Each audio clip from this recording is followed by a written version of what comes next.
Hey everyone, and welcome to The Explainer. If you absolutely love geeking out over how things are made, you are in the exact right place today. We're going to be exploring a fundamental shift in how we look at the creative process. We aren't just talking about how history's greatest minds fixed a few typos or made minor corrections. We are going to discover together how they took their raw, messy, chaotic ideas and turned them into absolute magic. It's such a wild ride. Okay, let's dive into this. Have you ever stood in front of a breathtaking painting or maybe listened to a song that just feels totally timeless and wondered, how did it actually get there?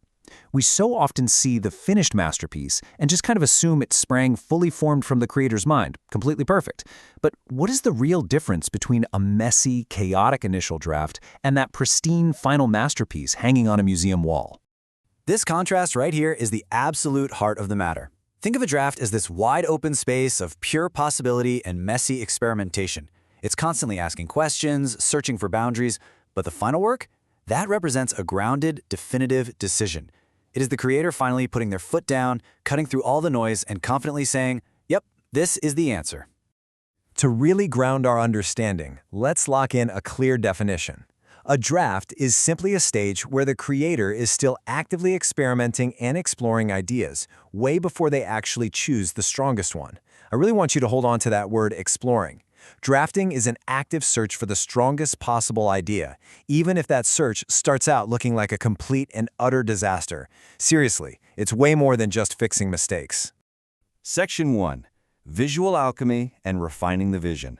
Let's look at how this plays out visually. We have to start with Leonardo da Vinci's Mona Lisa.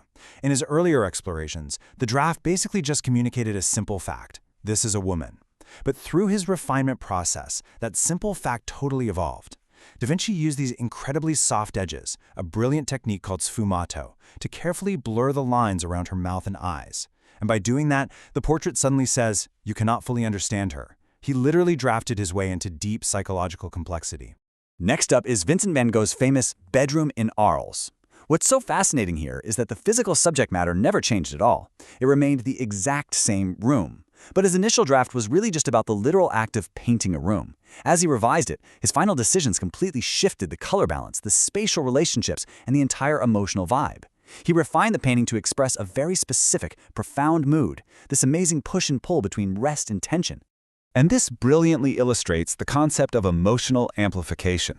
Take Edvard Munch. His earlier work, which was titled Despair, conveyed a very clear message: the person feels anxious. But Munch wasn't satisfied with just a little anxiety. He refined, pushed, and molded that draft until it became the scream. He didn't just tweak a few pencil lines. He made the emotion overwhelmingly strong and totally distorted the shapes. He shifted the focus so intensely that in the final masterpiece, it's not just the person screaming, the entire world screams. Henri Matisse went through an incredibly similar evolution with his iconic works Dance I and Dance II. His early draft was all about freely experimenting with movement, just feeling it out. But to reach his final masterpiece, he realized he needed to unify the entire composition. He strengthened the rhythm of the piece so much that he took a literal depiction of people dancing and elevated it into something almost spiritual, capturing movement itself as a universal symbol. Which brings us to a wildly counterintuitive lesson from Matisse. The final version is often simpler, not more complex. Refinement doesn't always mean you just keep adding more paint, more characters, or more elaborate details. Sometimes, the absolute ultimate creative decision is meticulously stripping away everything unnecessary until literally only the most powerful, undeniable shapes and rhythms are left. Section 2. The physical bridge and transferring art to canvas. Let's get practical for a second. So, we've got the philosophy down, but artists use highly practical, tangible tools to actually execute these lofty ideas, like the grid method. First, you divide your meticulously drafted drawing into a grid of uniform squares. Then you copy it square by square onto the final canvas. Why does this even matter? Because it provides a reliable, mathematical way to scale up your work while keeping the proportions completely accurate. It literally protects the integrity of your hard-fought draft. Another incredibly brilliant historical trick is the pouncing technique. Step 1, you poke tiny, precise holes right along the lines of your master drawing. Step 2, you gently push charcoal dust through those holes. Step 3, pull the paper away, and boom, You reveal a dotted outline directly on the canvas. It's basically a professional high-stakes game of connect the dots that physically and reliably bridges that messy, experimental draft directly onto the pristine final canvas. Both of these techniques often utilize what the art world calls a cartoon. Now, we aren't talking about animated Saturday morning shows here. In art, a cartoon is a full-size, fully prepared drawing that an artist transfers to a canvas.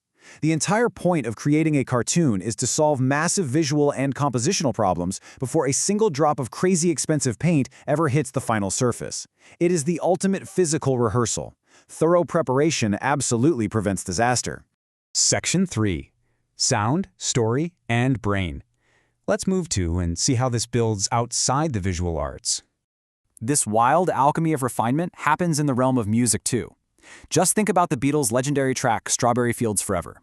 The initial demo was just a core idea. Picture a guy and a guitar, just feeling out a melody. But the final masterpiece? It is a full, lush, crazy sound world. Through their meticulous drafting process, they layered instruments, manipulated the sound, and built a vastly stronger, immersive atmosphere. A tiny seed of an idea bloomed into a massive auditory experience. But, sometimes refinement actually means making incredibly painful cuts. The classic kill your darlings approach. Look at musical theater. A demo song might be fantastic on its own, an absolute earworm, but it ultimately gets cut from the final show. Why? Maybe because of slow pacing, repeated ideas, or because it simply doesn't fit the main character's arc anymore. This reminds us of a really tough creative truth. The overarching story always matters far more than any individual piece. So what is actually happening inside our heads during all this drafting, cutting, and practicing? Well, neuroscience shows us that mental rehearsal physically wires the brain. Specific areas literally light up with activity. Your prefrontal cortex jumps in to handle all the complex plotting and planning, while your hippocampus manages the memory side of things. Practicing and drafting aren't just abstract ideas. They physically build deep cognitive familiarity right inside your brain. Now, what's really interesting about this is the tangible, powerful emotional shift this brain activity creates for us. Before any rehearsal, the overwhelming feeling is almost always panic, right? I don't know what to say, I'm totally unprepared. But after you draft and rehearse, because your prefrontal cortex and hippocampus have physically built that structural familiarity, the feeling dramatically shifts to calm confidence. I know the structure, I feel prepared. Which naturally leads us to a very profound question. When is rehearsal actually enough? When is the draft finally ready to step into the light and become the decision? According to the science of readiness, you are truly ready when you hit 3 crucial milestones. First, you can actually perform the task without a sense of panic. Second, you can smoothly recover from the inevitable mistakes that will happen. And third, you don't rely solely on rigid memorization. The ultimate goal of drafting and rehearsal isn't to create a tense, perfect robot. The goal is to build a mindset that is deeply automatic, yet completely, wonderfully flexible. Section 4. The Grand Synthesis and Discovering the True Meaning. Let's pull this all together. When we take a step back from these individual examples, a stunning, universal pattern emerges across all these disciplines. Just look at the unique alchemy of these great creators. Edvard Munch used intense drafting to refine overwhelming emotion. Henri Matisse used his drafts to radically simplify his ideas. Van Gogh drafted repeatedly to perfectly adjust the feeling of a physical room. Leonardo da Vinci used it to deepen the psychological meaning of a simple portrait. In music, drafting structures chaotic sound, and in our own brains, rehearsal builds unshakable confidence. It is all the exact same process of creative refinement. So, the crucial point is this. Across every single example, medium, and time period we've explored today, the absolute formula remains exactly the same. The draft equals pure possibility, and the final equals a definitive decision. I want to leave you with this final, really powerful thought. Drafting is not about fixing mistakes, it is about discovering what the work is really trying to say. Next time you are staring down a messy, imperfect, frustrating draft of your own, please don't get discouraged.